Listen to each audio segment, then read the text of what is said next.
आज हरिचंदनपुर मंडल पक्षर महिला जन आक्रोश समावेश और शताधिक महिला द्वारा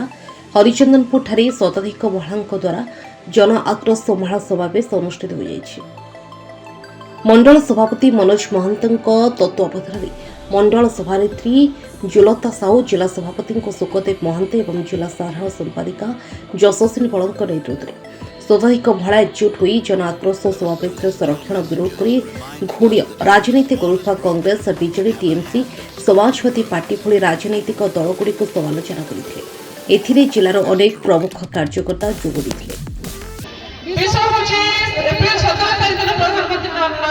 मोदी के नेतृत्व में पार्लियामेंट नारी शक्ति बंधन अधिनियम बिल पास कर दिया आ ताकू एनडी मेंटा और तार अन्य जो विरोधी में ताकू जो विरोध करथिले कोठी ना कोठी आज समाज रे जो प्रधानमंत्री नो जो इच्छा थिला आज भारत वर्ष नारी नेतृत्व प्रभाव पड़िबो और नारी शक्ति आगु पसिबो और नारी भारत को खाली कोठी ना कोठी शासन क्षेत्र रे हो, राजनीति क्षेत्र रे हो, विभिन्न क्षेत्र रे हो नारी अवदान बढ़िबो जो इच्छा थिला भारत प्रधानमंत्री नरेंद्र भाई नेतृत्व रे निश्चित सरकार राज्य को केंद्र सरकार को निश्चित कार्यकारी